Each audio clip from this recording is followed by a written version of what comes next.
Det är mycket snack också.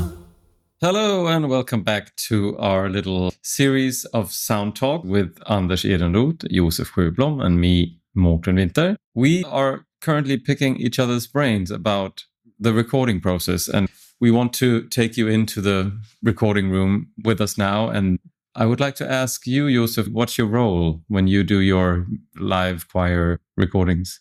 Yeah, it depends. Worst case scenario, I'm the conductor and the recording engineer at the same time.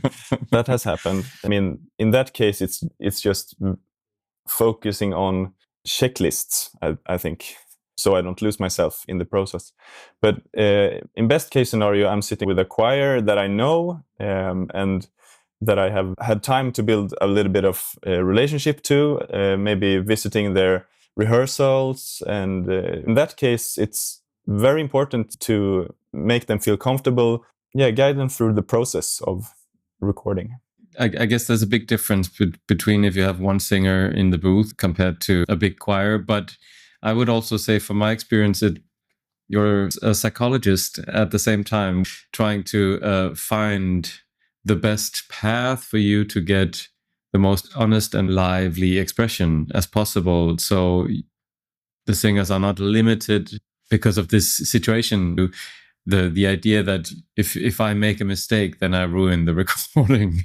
So you have to make people feel comfortable and look for the expression and everything, of course, that they've rehearsed, but they don't have to execute perfection. It will probably not be so interesting to listen to. I know this, Anders, this is something you really have been talking about a lot, and that I've been inspired by. That, of course, it should be alive. That's what we're looking for.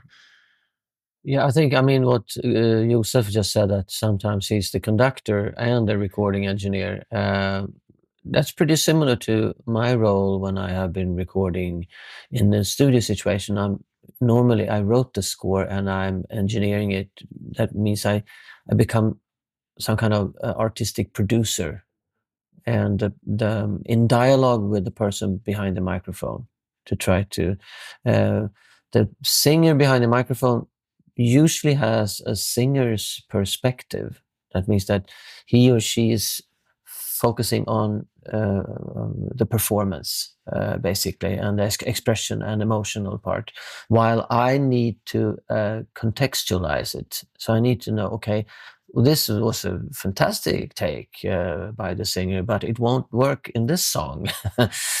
So it doesn't only have to be good, it also has to need to fit into the big image of the song, the whole idea. The holistic kind of perspective is, I think, it's very much the engineer/producer, conductor that needs to have that in mind. And guiding, inspiring the singer to do things behind the microphones that actually work with that, without giving orders. Hey, can you sing in a completely different way and don't do that again?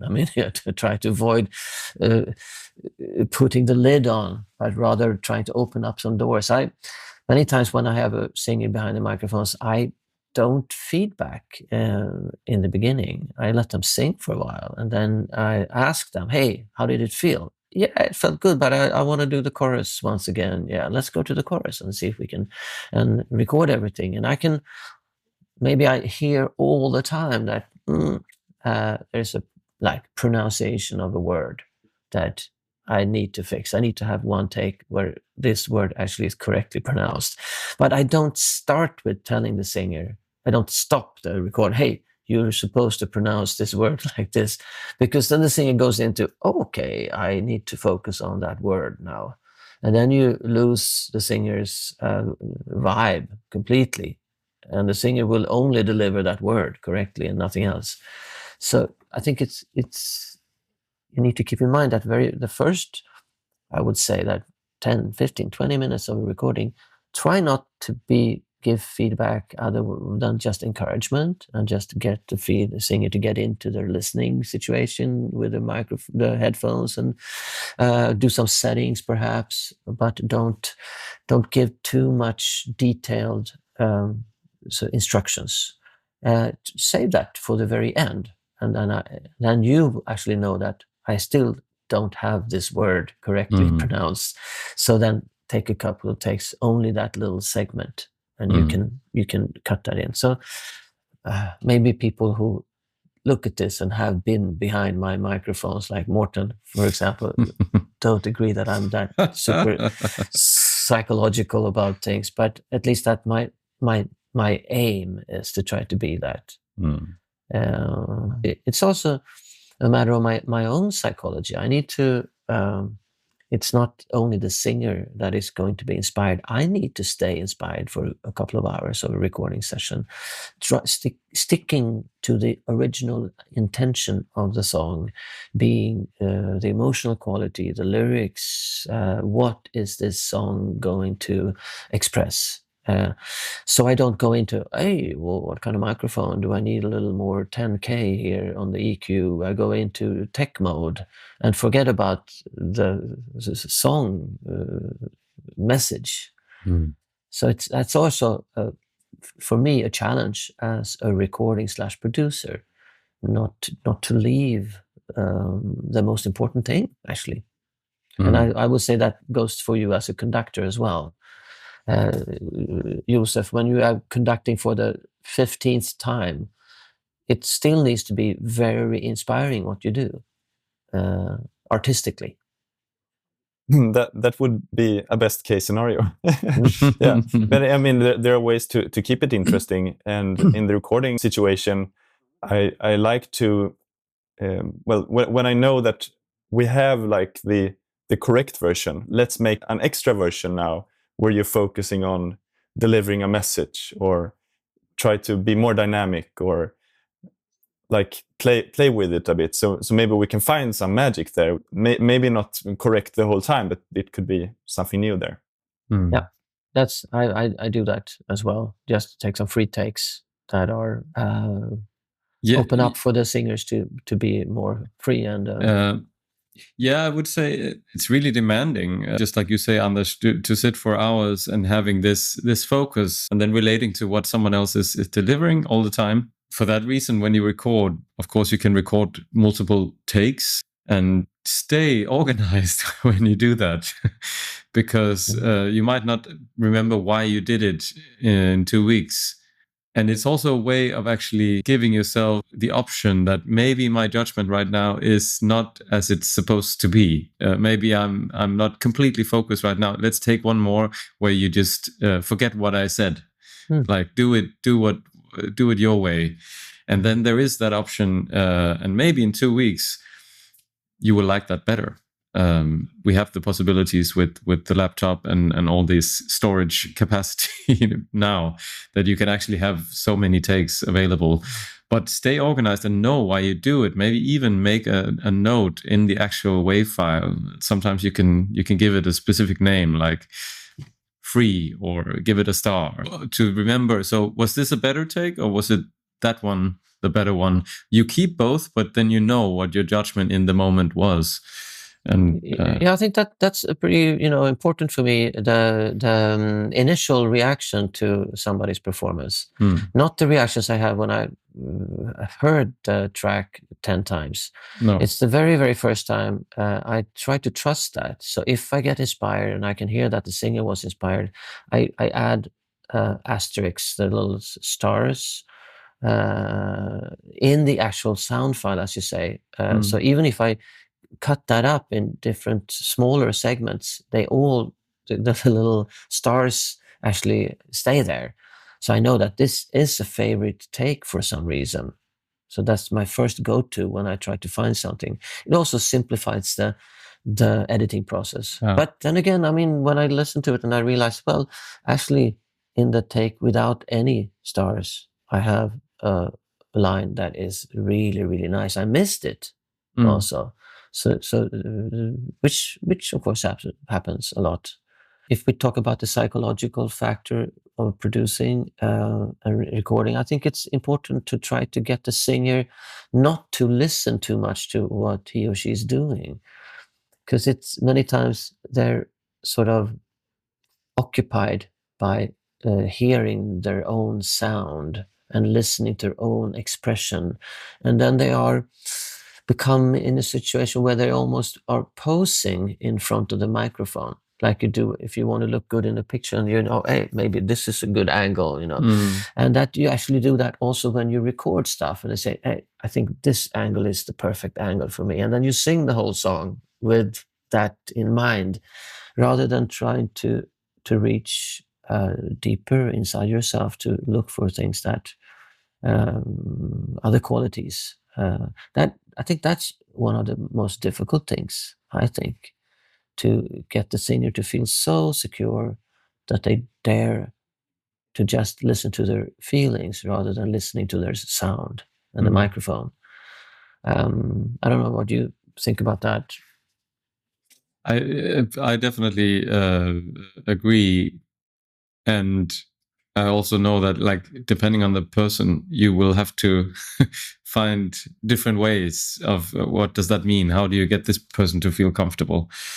And I've been having a lot of, like, maybe first time or very, very not seasoned studio singers behind the mics, and I'm trying to use also the first period of time to okay, now I have to do the settings for the mics. You can try to listen, tell me what you, if you hear what you need to hear.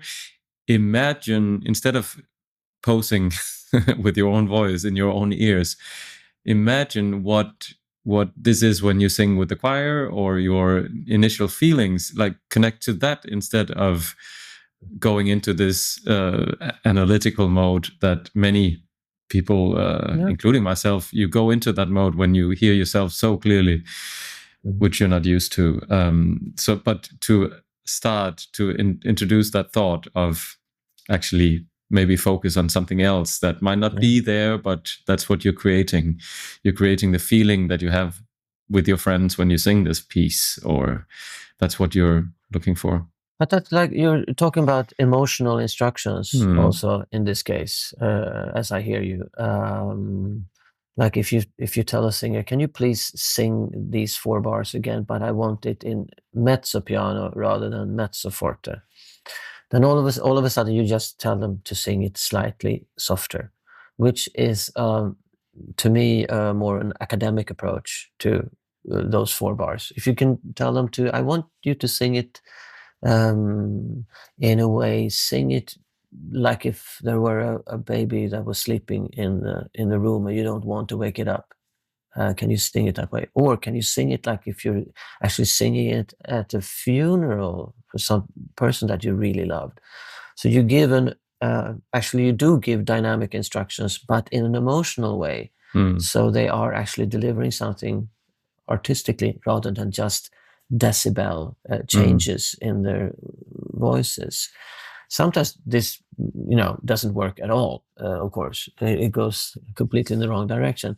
But I think it can be a trap many times to go into detailed, like for example, hey, can you just wait a minute, wait a little more before you change the diphthong on that long note. Make the diphthong later or earlier. You can give instructions. Instead, you can tell the singers, can you please try varying the diphthong in that word and see what you prefer, what you like, which one of the versions do you think is most interesting? Then the singer is starting to experiment rather than taking orders. But you know already what you want, and so eventually that person will deliver that anyhow. But you don't have to. Then you don't have the element of control, but you rather create a freedom. If you have time in the studio to do this, which we do today many times. Does it make sense? Definitely. Yeah. And legato, or like stuff like, imagine you walk through water when you have a resist, like there are many like images, metaphors, exactly, that you can use. And I agree, that's often a much more fruitful thing in the studio, because then you're getting away from this like executing someone else's order or wish, and then you're creating something yourself, and that's much more interesting to listen to. Yeah, and that works very good when you're with one person. But if there are 30 persons in a choir, then they will have individual interpretation of this. So you can give 3 descriptions. This metaphor that you were speaking of, and then combine it with a musical term, and then you can show it too. If I show with my voice, there will be a very narrow interpretation field. But as you say, to show something rather than telling them to sing more staccato, for example, that means that you, as an engineer and producer, you need to also be a singer, so you can show the singers to do this in a good way. Then we work with mirror neurons. They don't analyze it; they just copy what you just did, which is a super efficient way of working, I think. And also they will remember it in a different way than if Josef said that we were supposed to sing a bit more staccato, and then the 30 singers will have 30 different versions of staccato when they try to do it. It depends on the situation as well, because sometimes you want control because it's maybe time effective, but sometimes you want the choir to find that themselves, then you can be a bit more loose. And we're talking about the psychological aspect of the singer or the singers. But I mean, the psychological aspects of the recording engineer are very important as well. I mean, we're talking about the hats we use, like, okay, maybe you're not a conductor, but maybe you are artistic producer, and you are also the recording engineer. And I mean, the first take, maybe you need to be the recording engineer and listening to, okay, does it sound right? Or and then you need to be very technical about stuff. But then relax, sit back, and be the artistic. And I think, I mean, if we go into the technical aspect of that, if that's okay with you guys. For example, many times people do record with condenser mics in cardioid mode, which is, of course, what you need to do if you don't have a good studio environment. And then it's really, really important that that person behind the mic knows exactly where he or she is standing. I'm talking about centimeters, and it's not roughly or approximately, because the proximity effect of a cardioid mic is so great. So if they just move back and forth, you will have difficulties EQing this take. And especially also when you edit from between different takes, and one take is there and one take is there, then you have to go in and do separate destructive EQing on, or program EQ curves. I've done that, believe me, in my years.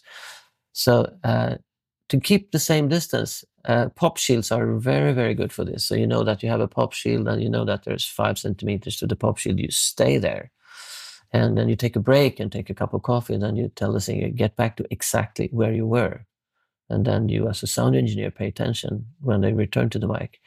And if you want them to, many times I hear producers say that, and when you go for that loud part, just back off a bit from the microphone when you do that.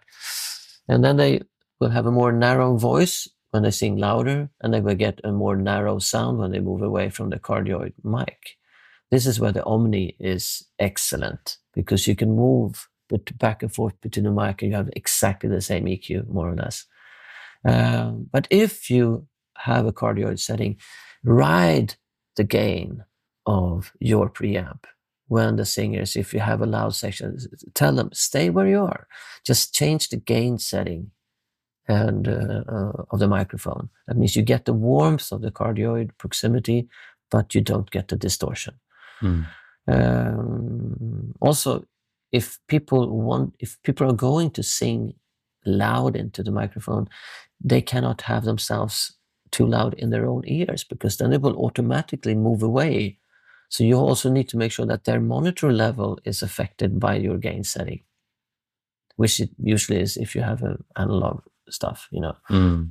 So there are a lot to think about when you record. That will be a time saver when you mix, for sure. So cardioid mic, ride the gain when you record to make sure that you have a good level. Omni mode, you can have the singer. Actually, it's very nice if the singer moves a little back and forth against the microphone, because it adds perhaps a little of the room ambience, which is very nice when you get that when they sing a little louder. You automatically get that for free, so to say. Yeah, I have a little comment as well. When we work with vocal music, breaths can be really, really important. And I can sometimes be really annoyed by if they're missing, for instance, because then when do they breathe? Like if it is a track that is organic, so to actually record good breaths, always, even though you say that we'll stop after this phrase, continue, like have the breath, have the energy that you continue, even though you will stop on the next word. Just say the first syllable of the next word, because then it makes it so much easier to edit between takes afterwards. So just as a general rule, that you sing until a little bit after where you want to cut, actually. Yeah, and a little bit before. Yeah, also. Yeah, exactly. For the same reason. And also, it's not only energy, it's also breaths are very emotional. They carry a lot of emotions, especially if you're close to the microphone. So if they're singing a song with a certain, expression, that you cannot have the breath from a different expression. I agree with you, Morten. Very, very good. But when I have missing breaths, I try to look through breaths for the whole recording session. And I can look for breaths for a long time before I find one that actually works from somewhere else, because they're unique in length and character. Yeah. So, I mean, sometimes I even took breaths from a different person because I didn't have any good one from this particular singer. No. Bad breaths. Yeah. bad breaths, but different meaning of that. Yeah. Pun intended. And another detail thing, like remember to put your computer to auto save. And we talked a bit about backing up before. I like to also every time I open up the project, give it a new name, in case you accidentally delete a file and find out later, then it's not forever lost. So just to keep a logical system there. Yeah, and speaking of logic, also when you record, I mean, you do multiple takes. Sometimes when I record myself, then I just do multiple takes, and then I sit down some other day and just to try to find some good lines. But when I work with another person behind the mic, I live comp the recording so that when we're done, the person can actually listen to a rough edit of this is what I've chosen. This is different. Recording programs have different functions when it comes to this. Some are better, some are worse. But try to find a way so you actually can show the singer. This is basically the tracks I've in my first choice, but I have other options that I can choose from. The singer might say, "Hey, yeah, the second verse, line 2 there, I don't really like that. Can we find some else?" And then you look through some of the takes and you find one, or the singer goes in and records a better one. Also, maybe there's not enough time. You have a recording session right after this one. Somebody doing something that actually needs to relate to this first singer did something. Then it's super important that they actually get a rough edit, so they at least have something to rely on or relate to, rather. If there are other interests involved, how do you deal with that? Like if you have a vocal group or a band who want to sit in on the session, what do you think about that? I could start. It could be a good thing because sometimes I have a producer with me when recording a choir, and they can look in the scores and, oh, I think you missed this word, sopranos, back there, because I'm focusing on the recording, so I cannot look at the score at the same time that detailedly. So it could be a very good thing. It depends on your personality also, how much split vision you're capable of and used to. In a studio recording, it's very, very different from if you are in front of a 40-piece choir that needs to be, a live take, do a live take. But I mean, when I'm in a studio recording situation, I also realize that singers are not machines, so they need to. If they one day make a take that is excellent, there's no guarantee that they will do one the next day or the next week. It's very, very much the human factor is very much present when we work with music. I did one recording with a female singer, and she was very tired. She had been touring and her voice was not in good shape. So we already from the beginning, we thought that this is not going to be the final take, just make a good rough take, which we did. And then we tried to make a final take afterwards, but then we kept coming back to the first takes that we did because it actually matched the song really well, that she had to struggle a bit technically with her voice, that gave the perfect quality to the lyrics, rather than when she was all rested and the voice was free and everything sounded great.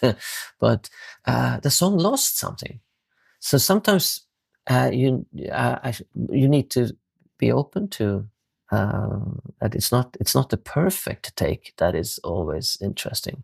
No. It could be a very, very imperfect take that actually transcends in a very good way. Yeah, I guess, to be open to what do we need today, and be open to your own capabilities as well. Like, just help yourself. And if that means having band members in the control room or a producer to listen in on what you do, then that's what you need. And with each person you add in the studio control room, there is one more relationship with the singer. So if you have like an intern that nobody knows who is there, that's an anonymous person with perhaps no relationship with the singer. That's probably easier than to, let's say, bring in a family member or a close friend, because that's a more complex relationship. It's also difficult if you bring in a bunch of people like band members and then the singer feels not comfortable. It's difficult for that singer to actually say that. I don't feel comfortable with my band members in the studio. Can you please get out of here? That's not so easy to say, perhaps. If you have set up the microphone and you have the recording application in your computer, you can also tell the singer, hey, go ahead and record. I'll go and take lunch and I'll come back when you're done. And then I'll see if I can edit something. Perhaps that the singer works really, really well with nobody listening at all, because maybe that's the type of singer. Me, for example, I feel most comfortable recording myself with no people there. I think you know that, Morten. As soon as there are other people, I'm not so used to it. No. So it's a rare situation for me, an odd situation. But for many singers, I think it's maybe the other way opposite. around. Yeah, they need somebody that they sing to, perform to, communicate with. Another thing that I might mention: if you have a recording with a person that you know that this recording session we won't be able to do this again. I remember many years we did a recording together with jazz harmonica player Toots Thielemans, and we had certain amount of hours in our studio, nothing more. We made sure that at the same time as we were recording it, we had another mic that was recording on a completely separate track and a completely separate recorder, actually, just to know that, because we cannot call him back. So I think that's sometimes if you're not certain about what microphone type, for example, you want to for a certain singer for the song, you can why not use both of them, or the same microphone but in two different distances if you're not certain about the behavior of the singer, and then you record them and then you can check later for which was the best option. So that could, I mean, it's still only hard disk space, which we nowadays have plenty of. Det är mycket snack också. Do make backups. As soon as you have recorded something, make a backup, keep it in a different place than the original recording. We had a break in the Regroup studio last year, and it took all our hard disks, which is, years and years of material. And I have, for much of the stuff that I have recorded over the years, I've always made a backup and I keep it in my home. So there are like 2 versions of everything. So luckily, a lot of the stuff remains. But so make backups as quickly as you can, And also keep notes on what you do. I keep notes, for example, for what microphone type, microphone setting, preamp that I use. I save the settings in the preamp and name them after the song and the person that used whatever, because maybe next week I need to do a punch in 2 bars in the song, then I need to know what microphone was this and where, what preamp. So I think that's a very, very smart things to do all the time, actually. Also, if you do that, you can go back to these settings. If you want to record with the same person a different song, you can say, hey, it sounded so great, this song, it was this mic and this preamp, so let's use that again. And then you know that. So it's keep notes and keep notes. Det är mycket snack också. I think we had quite a lot of perspectives on the recording situation. I mean, it always varies, even with the same people involved. But I hope you could use some of the thoughts and experiences that we shared here. And we're looking forward to the next segment. It's about editing. So see you in the next segment.